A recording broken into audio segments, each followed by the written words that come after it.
Hello students, I am Ravi Kumar from KVCRPF Mokama.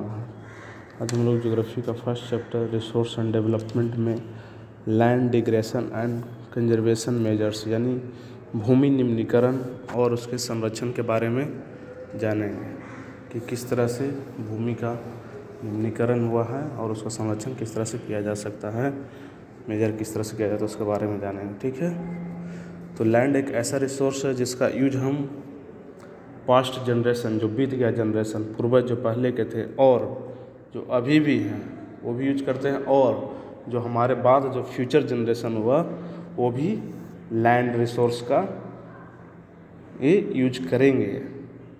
ठीक है, जिसमें से 95% बेसिक नीड्स यानी 95% हमारा बेसिक ज़रूरत के रूप में फूड हो गया, जैसे भोजन हुआ, या शेल्टर जो मकान हुआ, या फिर क्लॉथिंग जो कपड़ा जो हुआ, वो सब हमें कहाँ से मिलते हैं? तो लैंड के द्वारा ही, लैंड से ही मिलते हैं, भूमि से ही मिलते हैं। ठीक है, लेकिन कुछ ह्यूमन एक्टिविटी जो मानव क्रियाकलाप है के कारण लैंड डिग्रेशन हुआ है, भूमि निम्नीकरण हो रहा है। इसे एग्जाम्पल में हम लोग जानेंगे ह्यूमन एक्टिविटी जो मानव क्रिया के रूप में कौन कौन से हैं। तो फर्स्ट नंबर तो डिफॉरेस्टेशन यानी वनों का उन्मूलन, वन को काटना, जंगल को काटना। फिर सेकंड नंबर में ओवर ग्रेजिंग यानी बहुत अधिक उस पर पशु का चारण करवा देना।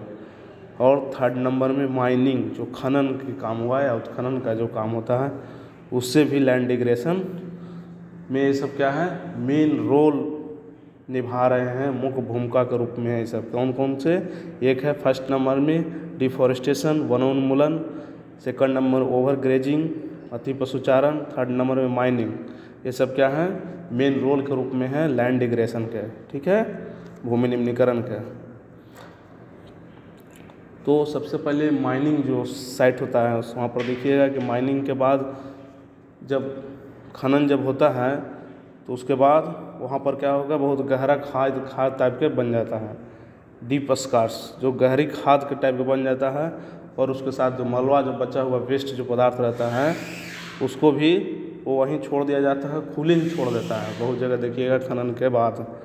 जिससे क्या होगा, जैसे एग्जाम्पल के तौर पर हम जानेंगे, माइनिंग के कारण झारखंड स्टेट हुआ, या फिर छत्तीसगढ़ स्टेट, या मध्य प्रदेश स्टेट, या उड़ीसा स्टेट में डिफॉरेस्टेशन हो रहा है, हमने वन का उन्मूलन होना। जब अंदर से खन के छोड़ दिया गया है तो ऊपर जंगल स्वतः ही समाप्त हो जाएगा, डिफॉरेस्टेशन हो रहा है, जिसके कारण क्या है, लैंड डिग्रेशन, भूमि निम्नीकरण हुआ है। इसी तरह से गुजरात स्टेट या राजस्थान स्टेट या मध्य प्रदेश या महाराष्ट्र में ओवर ग्रेजिंग यानी अति पशुचारण के कारण वहाँ पर लैंड डिग्रेशन हुआ, भूमि निम्नीकरण हुआ। ठीक है, दो चीज़ जाने हम लोग। फर्स्ट नंबर में माइनिंग के कारण कौन कौन सा स्टेट, तो Jharkhand state, Chhattisgarh state, Madhya Pradesh state, Orissa state, ये सब लैंड डिग्रेशन हुआ है। और ओवर ग्रेजिंग के कारण माने अति पशुचारण के कारण Gujarat state, Rajasthan state, Madhya Pradesh state और महाराष्ट्र में ओवर ग्रेजिंग अति पशुचारण के कारण लैंड डिग्रेशन, भूमि निम्नीकरण हुआ है। ठीक उसी प्रकार पंजाब स्टेट में, हरियाणा स्टेट में, वेस्ट उत्तर प्रदेश में ओवर इरिगेशन माने बहुत अधिक सिंचाई वहाँ किया जाता है, जिसके कारण भी लैंड डिग्रेशन होता है, भूमि निम्नीकरण होता है। जिससे क्या होता है वहाँ पर कि वाटर लॉगिंग यानी जलाक्रांतता उत्पन्न हो जाती है, बहुत ही ज़्यादा वहाँ पर पानी जमा रहता है, जिसके कारण वहाँ पर क्या होता है कि सॉइल में जो लवण जो होता है और जो एल्काइल होते हैं वो सब धीरे धीरे इंक्रीज हो जाता है, बहुत ज़्यादा बढ़ जाता है, जिससे भूमि की जो उर्वरा क्षमता होता है फर्टाइल का, वो धीरे धीरे समाप्त होता जाता है। इसी कारण वहाँ के भी भूमि का निम्नीकरण होता है, लैंड डिग्रेशन होता है। ठीक है, और फिर हम लोग जानेंगे माइनिंग प्रोसेस जो होता है,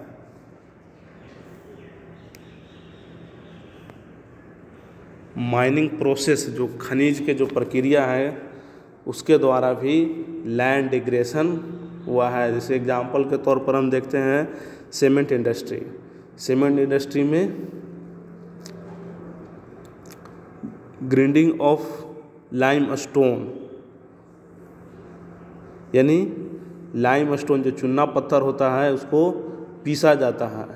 और सिरेमिक इंडस्ट्री जो बर्तन के लिए होता है, मिट्टी से जो बर्तन बनाया जाता है, वो उद्योग में भी कैल्साइट एंड सॉप स्टोन यानी जो सेलखड़ी होता है उसका यूज किया जाता है। तो ये सब क्या होते हैं, चूना पत्थर का जो यूज किया, पिसाया, तो उसके बाद क्या होता है, वो बहुत अधिक मात्रा में, ह्यूज क्वांटिटी में एटमॉस्फेयर में वो डस्ट जो धूल होता है उसको जनरेट करते हैं।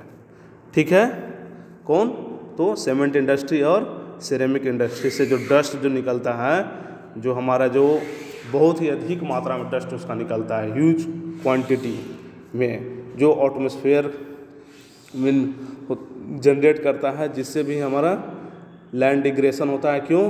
क्योंकि जब इसका जो अधिक मात्रा में जो धूल जो डस्ट निकलता है, जो लैंड के जो सरफेस लेवल पर ऊपरी जो परत जो होता है उस पर जाकर जम जाता है, जिसके कारण क्या होता है, process of infiltration of water, जो फिल्ट्रेशन होकर जो नीचे जाता था पानी, वो वाला प्रोसेस जो प्रक्रिया होता है वो रुक जाता है, वो नहीं हो पाता है, जिसके कारण भी लैंड डिग्रेशन होता है, भूमि का निम्नीकरण होता है। और इंडस्ट्रियल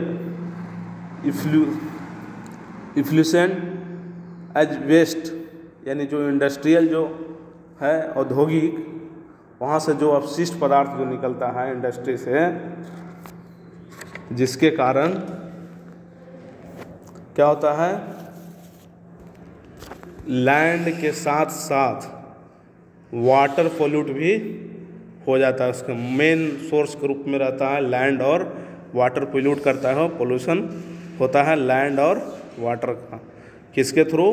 तो इंडस्ट्री के थ्रू जो निकलता है, इंडस्ट्री से जो बाहर जो निकलता ना पानी के रूप में, जो अवशिष्ट पदार्थ जो रहता है वेस्ट, वो लैंड और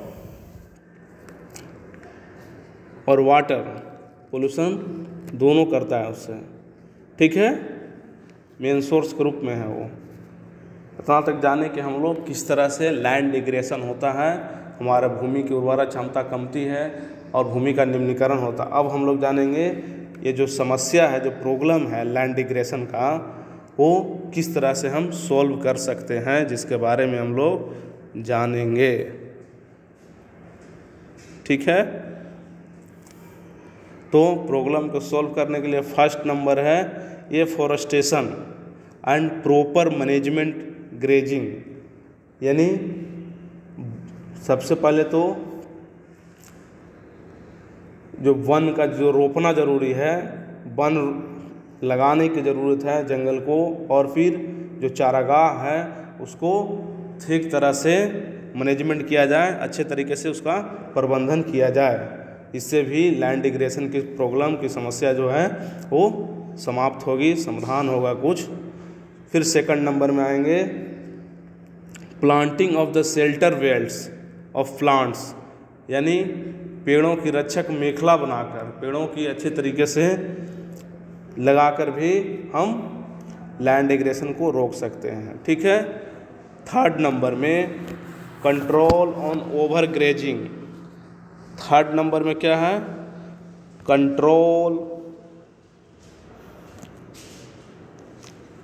कंट्रोल ऑन ओवर ग्रेजिंग, यानी जो पशु चारण है उस पर अगर हम कंट्रोल कर लें तो उससे भी लैंड डिग्रेशन रुक सकता है, भूमि का निम्नीकरण कम हो सकता है। ठीक है, फिर फोर्थ नंबर में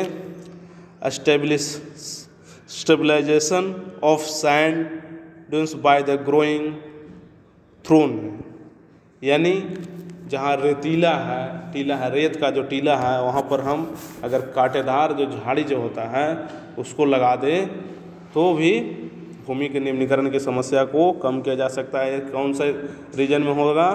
तो एराइड रीजन, एराइड एरिया जो शुष्क क्षेत्र है वहाँ पर इस तरह का यूज कर सकते हैं हम, ठीक है। 5 नंबर में proper management of waste land, यानी जो बंजर जो भूमि है, जो वेस्ट लैंड है, बचा हुआ जो भूमि है, बंजर है, इसका यूज नहीं हो रहा है, उसका अगर हम अच्छे तरीके से मैनेजमेंट करें, प्रबंधन करें, तो भी लैंड डिग्रेडेशन को रोका जा सकता है, ठीक है।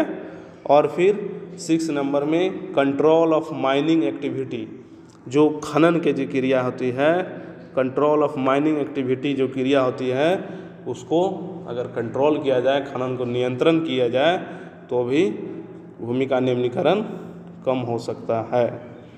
7 नंबर में एक जान लेंगे हम लोग, proper discharge and disposal of industrial effluent of and waste after treatment, मैंने ट्रीटमेंट करने के बाद उसका फिर से उसको फिल्ट्रेशन करने के बाद अगर उसको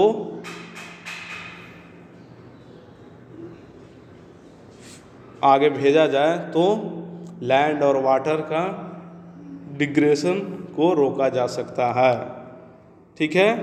जो कंपनी में जो देखिएगा इंडस्ट्रियल जो एरिया है, वहाँ पर बहुत से प्रदूषित पदार्थ, जो अपशिष्ट पदार्थ जो होते हैं, उसको अगर ट्रीटमेंट करके, अगर उससे पहले परिष्कृत करके